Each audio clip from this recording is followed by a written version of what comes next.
Hey there fellow musician, welcome back to another tutorial, and in today's short video I'm going to show you the exact chain that Scheps uses to process his mix bus. So I'll go through each and every plugin and explain its purpose. Let's get straight into it then. So for plugin number 1, we have the SSL bus compressor. 99% of the time, he doesn't use any compression on the mix bus because he says he no longer likes the sound of the compressor on a mix bus. I'll show you how he glues the mix later on. But for now, let's talk about this compressor. So this compressor, I will use it in only 1% of his mixes. The settings are pretty straightforward. It's a very low threshold, slow attack, fast release, and a ratio of 2:1. It doesn't use the sidechain parameter. So let's listen to the before and after.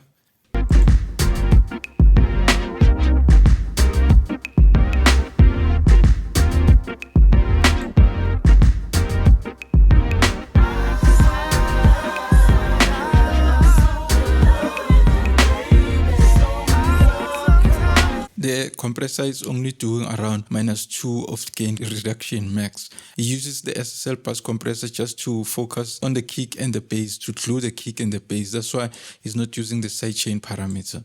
We'll keep this disengaged since he normally doesn't use the compressor. And then the next plugin will be the Pro Q. The Pro Q is emulating the EQ curve of the UAD TR102. So he says he doesn't like the saturation of the tape emulation because it usually crashes the chorus. So he only emulated the EQ curve of the plugin. So this is what you get from the plugin. One other thing that I have to mention is that, as you can see, the plugin is in parallel. So it doesn't use 100% of the EQ. It'll play around with the parallel feature to get as much as the mix needs. So let's listen to the before and after.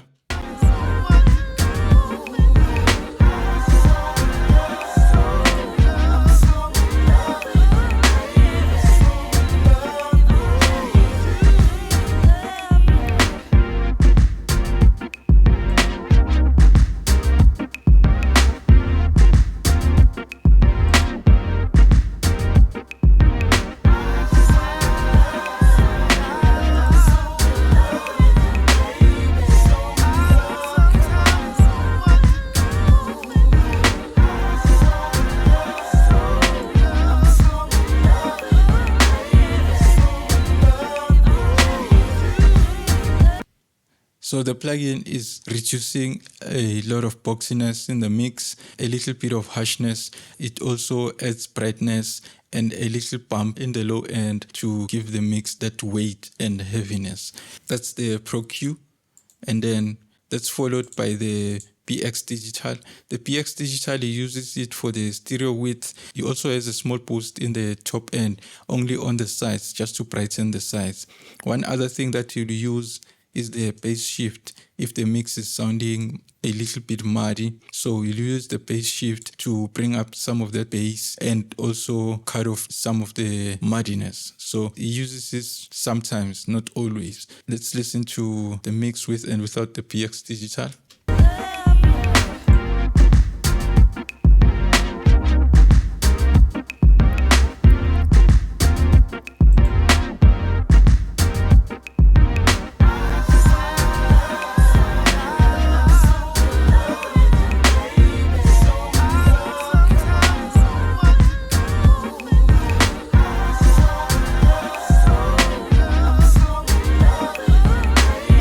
So the PX Digital is making the mix a little bit wider just to make sure that you add more excitement to the mix. And then let's move on to the pull tech. The pull tech has that smiley curve. So to get that smiley curve, you create a boost in the low end at 100 Hz. Sometimes you'll put this at 60. So you have to play around between 60 and 100 Hz depending on the mix. And then you have a wider bandwidth and a boost at 10 kilohertz as well. The boosts are at 3. This one is usually at around 3.5. And these are the settings that he uses. Let's check out the before and after.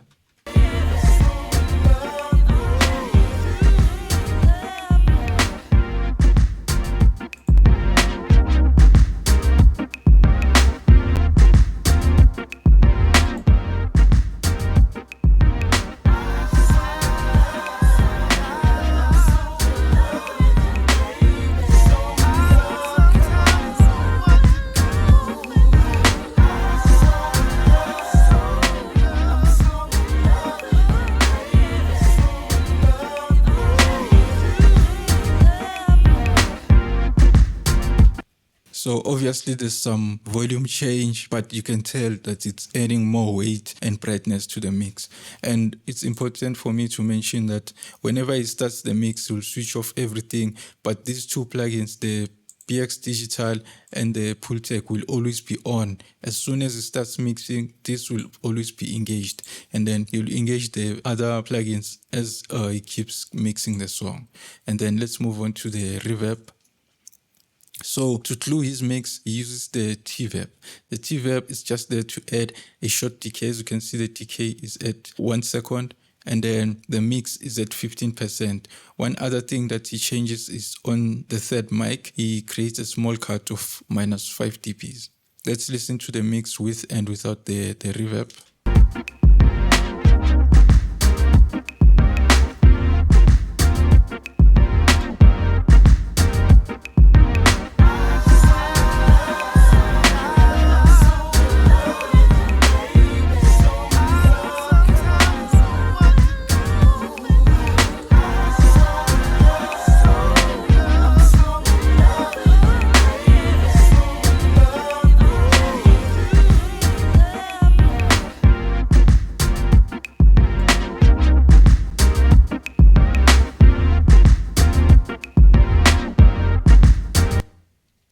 So the T-verb adds that depth to the mix and also glues the mix. So instead of using compression to glue the mix, he uses this reverb to glue the mix.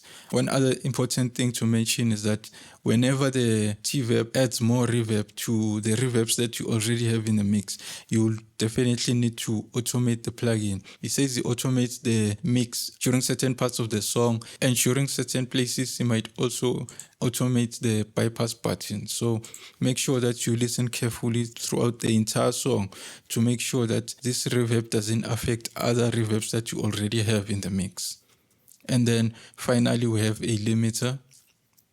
So for the limiter, he uses the newfangled Elevate. So now let's check out the before and after.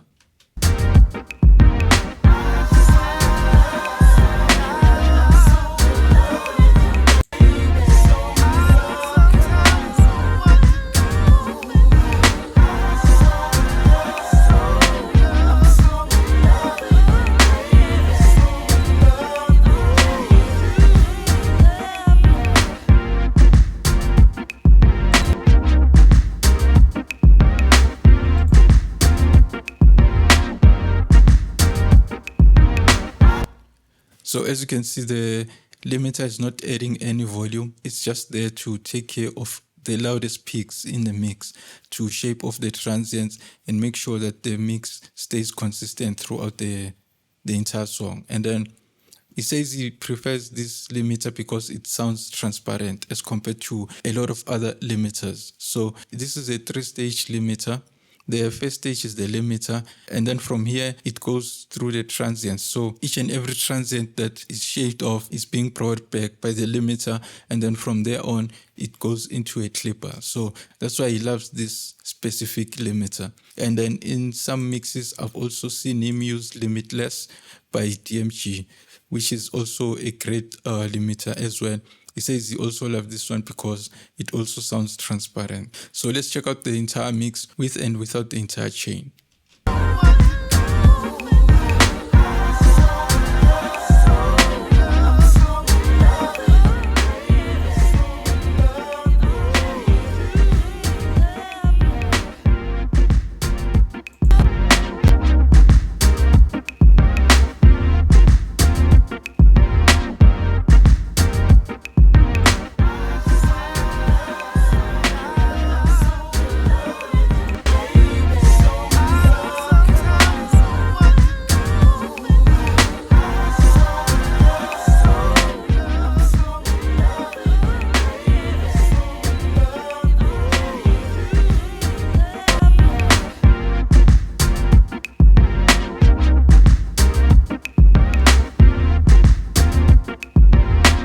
As you can hear, the mix now sounds glued without any need for compression.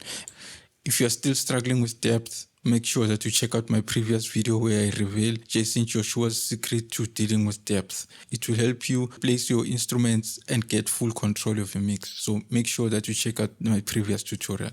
If any of this is confusing, make sure that you visit my blog post, which will explain everything in detail, all the plugins.